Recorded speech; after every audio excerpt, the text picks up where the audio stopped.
Hi friends, welcome back to Shanti creation channel.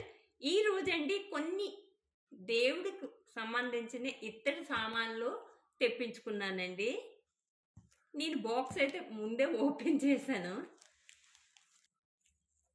చిన్న నెమళ్ళండి, నెమళ్ళు. లక్ష్మీదేవి దగ్గర ఇలా పెట్టుకొని మనము పసుపు కుంకుమ పెట్టుకోవచ్చండి. చాలా స్ట్రాంగ్ ఉన్నాయండి. రెండు తెప్పించుకున్నాను.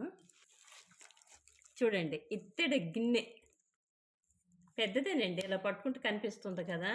నేను ఈ ఇత్తడి గిన్నె దీంట్లో ఫుల్ కాయిన్స్ నింపి దీనిపైన లక్ష్మీదేవి పెట్టుకుందామని ఈ గిన్నె తెప్పించుకున్నానండి. ఎంత బాగుందో చూడండి, డిజైను మొత్తం.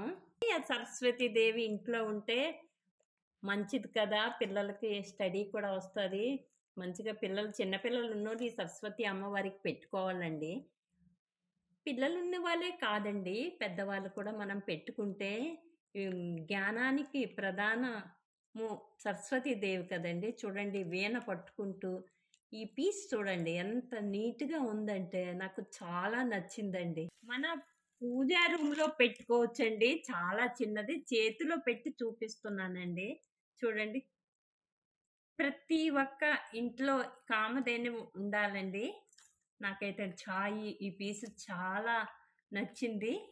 అందు విషయమే కామధేను తెప్పించుకున్నానండి. చూడండి, ముఖం చక్కగా ఉందండి.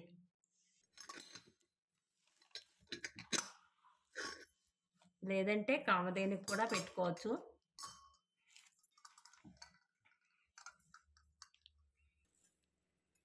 దీనిపై ఇటువైపు అయితే వినాయక పప్ప ఉంది, ఇటువైపు కూడా లక్ష్మీదేవి ఉందండి.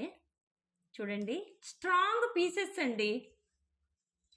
ఒక్కసారి మనం కొని ఇంట్లో పెట్టుకున్నామంటే అలాగా తరతరాలు ఉంటాయండి. మనం మనీ ఖర్చు పెట్టింది ఒక్క మారే కదా. ఆవు దూడండి, చూడండి ఎంత బాగుందంటే అంత బాగుందండి. ఇత్తడిలో సంక్రాంతి కదండి, అన్నీ ఇప్పుడు మనం ఇత్తడిలో కుక్ చేసుకోవాలంటున్నారు కదా. అలా అని మనం ఒక్కసారి తీసుకోలేము కదా అని ఇది చాలా చాలా స్ట్రాంగ్ ఉందండి. ఒక చిన్న పొంగల గిన్నె అనమాట.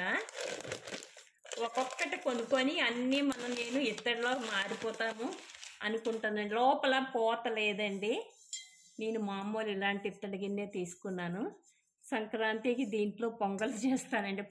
ఇలాంటి గిన్నెల్లో అండి పొంగలి చేయొచ్చు, పాలు మరగపెట్టుకోవచ్చు, స్వీట్స్ చేయొచ్చు. అంటే పులుపు తగలని పదార్థాలు చేసుకుంటే అండి బాగుంటాయండి. నేను ఇదే యూజ్ చేస్తున్నాను ఫస్ట్. ఈ వీడియో కనుక మీకు నచ్చినట్టుంటే లైక్ చేయండి, షేర్ చేయండి, కామెంట్ చేయండి. మరిన్ని వీడియోస్తో మీ ముందు ఉంటానండి. Thank you.